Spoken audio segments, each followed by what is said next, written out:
राधे राधे। जय श्री कृष्णा। कैसे हैं आप सब? आपका स्वागत है मेरे चैनल में।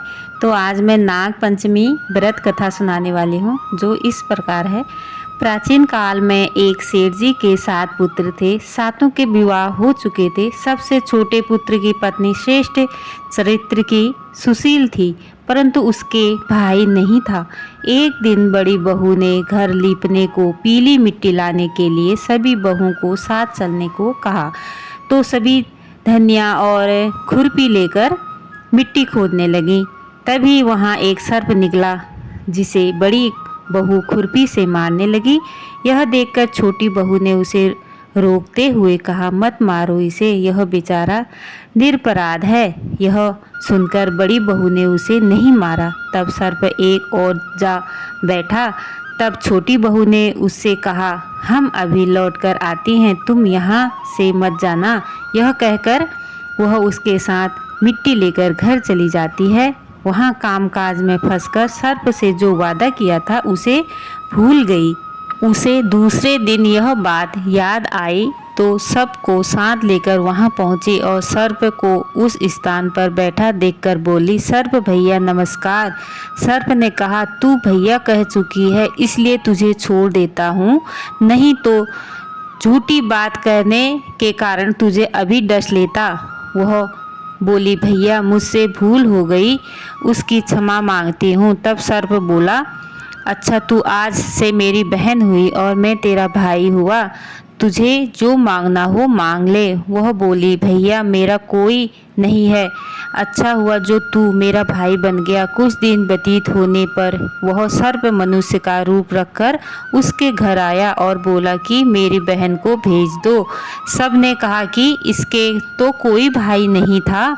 तो वह बोला, मैं दूर के रिश्ते में इसका भाई हूँ, बचपन से ही बाहर चला गया था। उसके विश्वास दिलाने पर घर के लोगों ने छोटी को उसके साथ भेज दिया।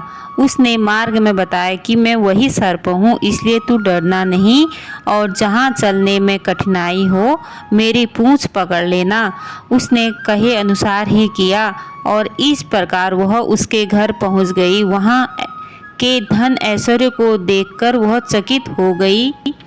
एक दिन सर्प की माता ने उससे कहा, मैं एक काम से बाहर जा रही हूँ, तू अपने भाई को ठंडा दूध पिला देना। उसे यह बात ध्यान न रही और उसने गर्म दूध पिला दिया, जिससे उसका मुंह बेहतर जल गया। यह देखकर सर्प की माता बहुत क्रोधित हुई, परंतु सर्प के समझाने पर वह शांत हो गई। तब सर्प ने कहा कि बहन को अब उसके घर भेज देना चाहिए। तब सर्प और उसके पिता ने उसे बहुत सा सोना चांदी वस्त्र भूषण आदि देकर उसके घर पहुंचा दिया। इतना ढेर सारा धन देखकर बड़ी बहू ने ईर्ष्या से कहा, भाई तो बड़ा धनवान है, तुझे तो उससे और भी धन लाना चाहिए। सर्प ने यह वचन सुना तो सब वस्तुएं सोने की लाकर दे दी। यह देखकर बड़ी बहू ने कहा, इन्हें झाड़ने की झाड़ू भी सोने की होनी चाहिए। तब सर्प ने झाड़ू भी सोने की लाकर दे दी। सर्प ने छोटी बहू को हीरा मणियों का एक अद्भुत हार दिया था। उसकी प्रशंसा उस देश की रानी ने भी सुनी और वह राजा से बोली कि सेठ की छोटी बहू का हार यहाँ आना चाहिए। राजा ने मंत्री को हुक्म किया कि उससे वह हार लेकर शीघ्र उपस्थित हो। मंत्री ने सेठ जी से जाकर कहा कि महारानी जी छोटी बहू का हार पहनेंगी, वह उससे लेकर मुझसे दे दो।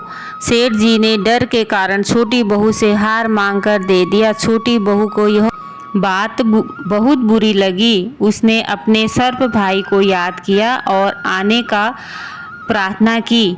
भैया रानी ने हार छीन लिया है, तुम कुछ ऐसा करो कि जब वह हार उसके गले में रहे तब तक वह सर्प बन जाए और जब मुझे लौटा दे तब वह हीरो और मणियों का हो जाए। सर्प ने ठीक वैसा ही किया। जैसे ही रानी ने हार पहना वैसा ही वह सर्प बन गया। यह देखकर रानी चीख पड़ी और रोने लगी। यह देखकर राजा ने सेठ के पास खबर भेजी कि छोटी बहू को तुरंत भेजो। सेठ जी डर गए कि राजा न जाने क्या करेगा।